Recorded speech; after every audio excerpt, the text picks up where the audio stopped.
Bom dia, doutor Rodrigo. Bom dia, Guilherme, tudo bem? Tudo tranquilo? Então, primeiramente, nessa época de final de ano, tem muita confusão sobre a disputa de quem deve ficar com as crianças, né? Em casais divorciados ou que não chegaram nem a se casar, mas têm um filho em comum, né? Aí como que funciona isso, né? Tem que se chegar a um acordo para ver com quem a criança fica no Natal e com quem fica no Ano Novo?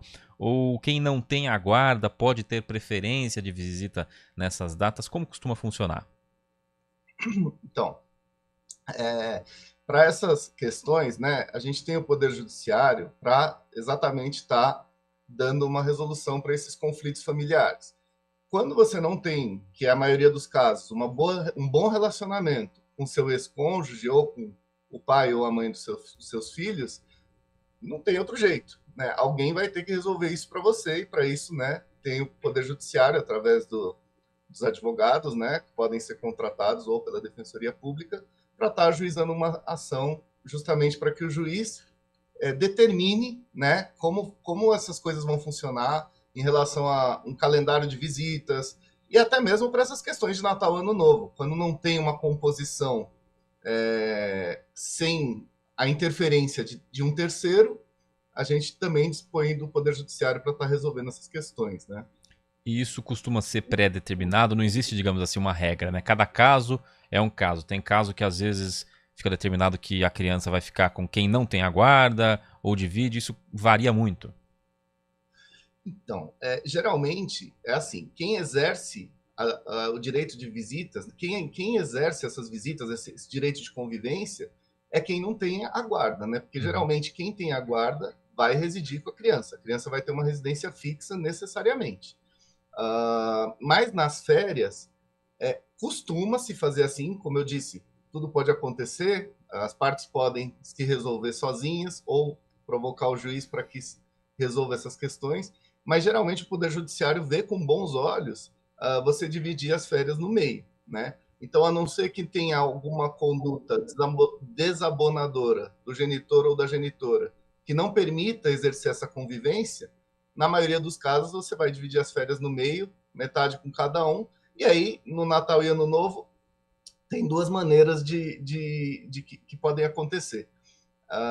Você pode passar Natal e Ano Novo em anos pares com o genitor ou a genitora, e no outro ano inverte, nos anos ímpares com o outro. Ou então, Natal com um, Ano Novo com outro, e no ano seguinte inverte isso, né? E isso vale também, você até citou, né, a questão de um período mais amplo, período de férias escolares, né, que aí já é um período um pouco maior, ali de 2 meses, mais ou menos, dezembro, janeiro. Aí também costuma ocorrer dessa forma, tem uma divisão, mas geralmente é bom que tenha um acordo entre as partes, né? O aconselhamento é sempre para o acordo, é sempre esse o melhor caminho, até porque todos os pais vão continuar sendo pais, e isso não vai mudar nunca. Então, eu sei que é difícil, muitas vezes o divórcio ele é feito de uma forma turbulenta, né? Ele atinge muito o psicológico, né, das partes aí, mas as crianças, infelizmente, muitas vezes acabam pagando por isso e não deveriam, né? Então é muito importante que tenha uma boa comunicação e que as partes realmente entendam que, independente de não ter tido um bom marido, uma boa esposa, não necessariamente não sejam bons pais aí, né? E falando agora de pensão, né, com a determinação de uma pensão, existe algum valor ou percentual fixo ou também cada caso é um caso? Essa dúvida é muito boa e muito recorrente. Eu respondo quase todos os dias essa pergunta. Mas, apesar de que popularmente se tem uma ideia, né, de que deve se aplicar o índice de 30% sobre os rendimentos, geralmente do genitor, porque geralmente quem tem a guarda é a genitora, é a mãe. Isso é um mito, um folclore, não tem um percentual fixo.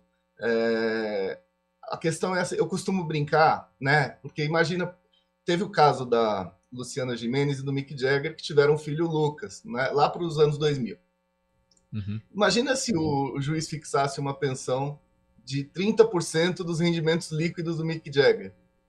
Essa criança ia ganhar uma fortuna, uma verdadeira fortuna mensalmente, sem que isso sem que esse valor tivesse atendendo às necessidades desse menor, né? Porque com certeza não deveria, não seria um valor condizente com a realidade dessa criança, por mais gastos que ela tivesse. Então, o juiz determinou que a pensão, na época, na ocasião, eu lembro bem, né, os veículos de imprensa comunicaram isso, que seria de $15.000, que atenderia todas as necessidades do Lucas. Então, não existe um índice, pode ser de 1%, pode ser de 40%, né? O que o juiz vai avaliar são exatamente as necessidades do menor, quais são os gastos corriqueiros, rotineiros desse menor, né? Escola, plano de saúde, enfim, supermercado, entre outros, e quais são as possibilidades do genitor. Até porque o genitor tem que poder pagar e continuar a sua vida também, né? Ele tem que ter condição de estar atendendo aquela pensão, até porque a pena é forte, a pena é de prisão. Então o juiz vai avaliar bem essas questões. Mas existe um piso e um teto? O piso seria meio salário mínimo, é isso? E o teto 33% ou nada a ver? Não existe um piso e um teto também. Como eu disse, a fórmula com base nas necessidades do menor e nas condições financeiras do pai. Um pai, por exemplo, desempregado, muitas vezes o juiz vai determinar um pagamento de 100, R$ 200 por mês, só para aquela criança não ficar sem ganhar nada ali, né? Porque ela tem que se alimentar, ela tem que viver. Mas não existe um piso. O que existe é uma convenção. Eu nunca vi, por exemplo, uma pensão de menos de, digamos, R$ 150, mas isso se convencionou, mas a lei mesmo não trata nada disso, tá? E pode existir também a fixação não em percentuais, mas como você disse, em valores fixos, né? Você citou o caso do Lucas Jagger, mas a gente vê muitos casos acontecendo de, por exemplo, ex-jogadores de futebol, músicos que tiveram ali um valor de pensão para seus filhos fixados talvez no auge deles, no auge inclusive salarial, e depois acabam tendo problemas para pagar esses valores e acabam até presos, né? Isso também acontece, né? Acontece, mas não deveria, né? Porque, por exemplo, você tem uma situação econômica financeira hoje. De repente você se encontra desempregado, essa situação mudou. Você tem que rapidamente, imediatamente, contratar um advogado para entrar com uma ação revisional de alimentos, que é onde você vai explicar para o juiz que a sua condição mudou, se modificou, você não tem como arcar mais com aquela despesa, e aí você demonstrando com provas, né? Não basta falar, a gente tem que provar tudo. O juiz com certeza vai conceder uma redução, né, no valor dessa pensão alimentícia, porque não dá. Se você não tem de onde tirar, não tem como você arcar com essa despesa. E como eu disse, a pena é a pena privativa de liberdade, que é a maior pena do nosso direito.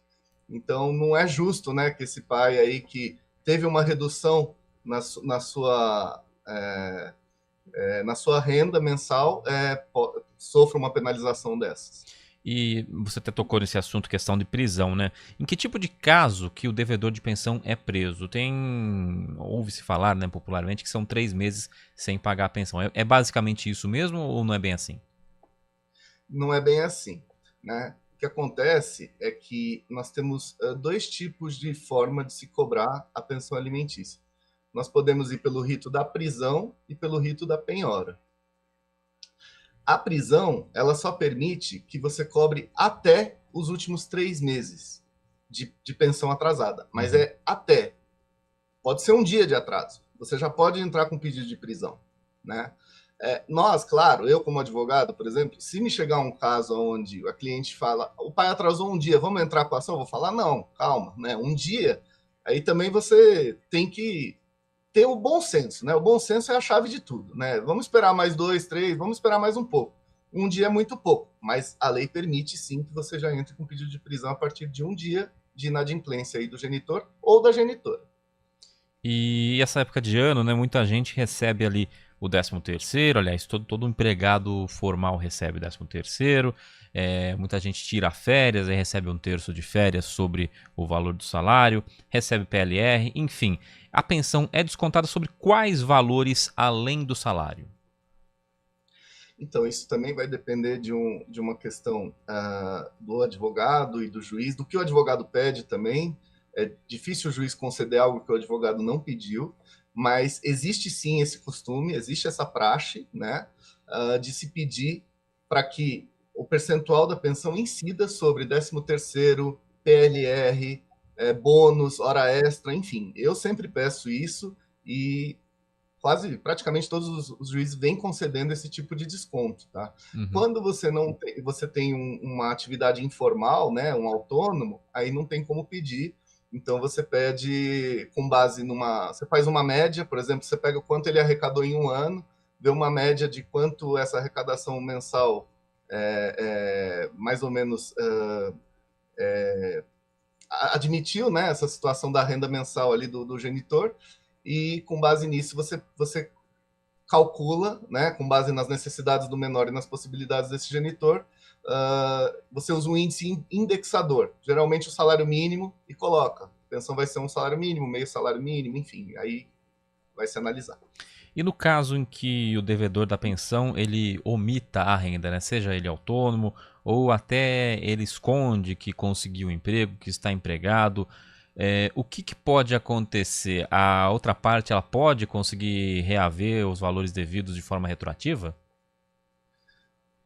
Não. Isso é interessante também. Nós não podemos fazer um pedido retroativo. Se você não entrou com uma ação de alimentos, né, requisitando esse pagamento de pensão alimentícia antes, não dá para pedir retroativo.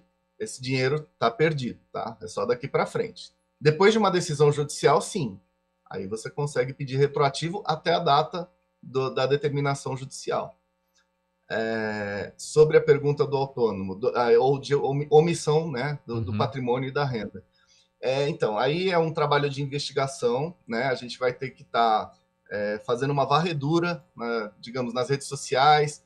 O judiciário tem ferramentas para que a gente possa estar auferindo a real situação econômica desse genitor, né? Então, por exemplo, a pessoa diz que ganha, não sei, um salário mínimo, por exemplo, está lá em carteira de trabalho, mas você vê todo fim de semana, está num iate, está numa lancha, anda num carro incompatível com aquela renda.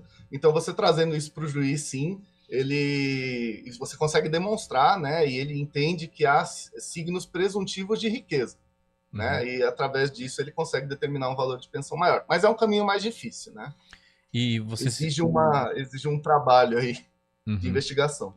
E você citou a questão, né, que normalmente é o pai aliás, a mãe que fica com a guarda da criança e o pai é que vira quem tem que pagar a pensão.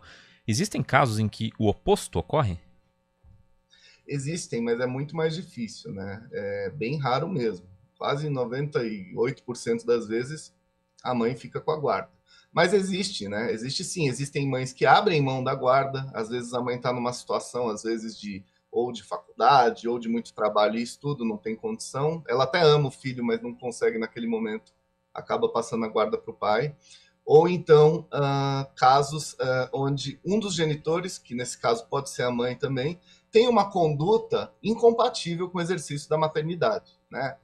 Alcoolismo, enfim, problemas aí com entorpecentes, ilícitos, né? Então, nesse sentido, podem estar ocasionando na perda da guarda e na modificação da guarda em favor do genitor do pai. Dr. Rodrigo Duarte, advogado de direito de família, tirou algumas dúvidas, né, sobre essa questão de pensão, de guarda nesse final de ano. Muito obrigado por atender a CBN Campinas. Um bom final de ano para o senhor. Muito obrigado. E só queria deixar registrado que também existem várias outras dúvidas tiradas no meu Instagram, né? É @Rodrigo de Freitas Duarte, tá? Muito obrigado, foi um privilégio, um prazer. Obrigado, 10h30. CBN Campinas. Oferecimento Recap, Sindicato dos Postos de Combustíveis.